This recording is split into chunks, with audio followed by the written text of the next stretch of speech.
नमो बुद्धाय, जय भीम, जय भारत। मैं दो बातें कहने के लिए समय लिया हूँ। वो ये बातें हैं कि यहाँ लड़ाई दो संस्कृतियों का है। एक संस्कृति को कहा गया श्रमण संस्कृति और दूसरे संस्कृति को कहा गया ब्राह्मण संस्कृति। और ब्राह्मण संस्कृति और श्रमण संस्कृति में क्या अंतर है?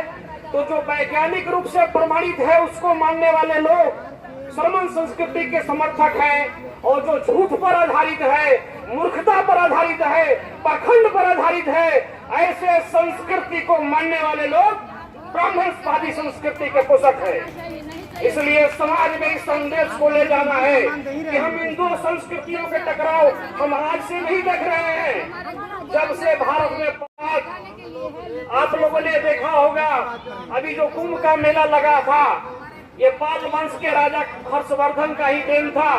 राजा हर्षवर्धन पूरे साल तक धन संचित करते थे और एक महीना आकर के दान करने का काम करते थे, गरीबों को मदद करने का काम करते थे। उसके लिए कुंभ मेला का आयोजन होता था। आज जो कुंभ मेला का विभत्स स्वरूप हम लोगों ने देखा है कि वहाँ लोग मर रहे थे और फिर भी लोग गाड़ियों में भर भर के जा रहे थे। अगर किसी को करंट लग जाए किसी रूम में तो उस रूम में दूसरा कोई प्रवेश नहीं करेगा, लेकिन कुंभ में लोग मर रहे थे क्योंकि एक झूठ फैलाया गया था।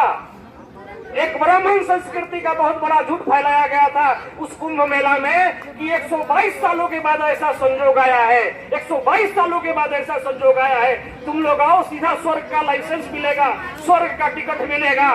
तो वहाँ लोग मर रहा था, फिर भी ट्रेनों में ठूस ठूस करके शीशा तोड़ तोड़ करके जा रहा था। ये ब्राह्मण संस्कृति का देन है।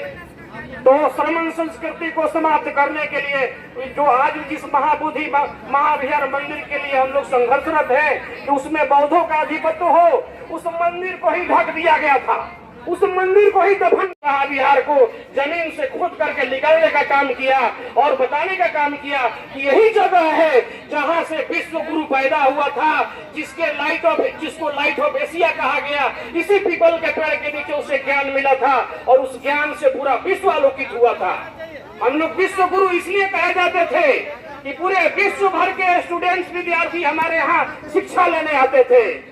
आज भारत को विश्व गुरु बनाने की बात तो होता है, लेकिन 24 घंटा झूठ बोला जाता है। 24 घंटा ब्राह्मण संस्कृति के रूपरेखा को आगे बढ़ाने का काम किया जाता है। और उसी के तहत जो बीटीएमसी कमेटी बना है, बीटी एक्ट 1949 बना है, ये उस मनुवादी व्यवस्था का, ब्राह्मणवादी व्यवस्था का, ब्राह्मणी संस्कृति का पोषक है। इस काले कानून को हम लोगों को तोड़ना होगा। जिस प्रकार नमक सत्याग्रह चला करके गांधी जी ने नमक कानून को तोड़ने का काम किया, उसी तरह से चूंकि हम लोग बौद्ध धर्म के लोग हैं, भगवान बुद्ध के अनुयायी हैं, हम लोग तो हिंसा के रास्ते पर नहीं चलने वाले लोग हैं, तो हमें सत्याग्रह के रास्ते पर चल करके लोगों में जागृति ला करके कि तुम किसके तरफ चलने वाले लोग हो, झूठ पाखंड के तरफ, ब्राह्मणवादी संस्कृति के पोषक तुम हो या श्रमण संस्कृति के पोषक हो, जहाँ ज्ञान का प्रकाश है, जीवन जीने का तरीका है, विपश्यना है, अपने को एक उच्चतर स्तर में ले जाने का रास्ता जहाँ भगवान बुद्ध ने खोजा है, उस रास्ते पर तुम चलना चाहते हो। समाज में एक रेखा खींच करके, एक लाइन खींच करके इस लड़ाई को एक एक व्यक्ति तक पहुँचाने का काम कर रहा होगा, तब जाकर के श्रमण संस्कृति यहाँ स्थापित होगा। केवल एक बीटी एक्ट रद्द हो जाने से बहुत बड़ा उपलब्धि नहीं हो जाएगा, लेकिन निश्चित रूप से एक प्रकाश, एक आलोक, एक शुरुआत हो जाएगा।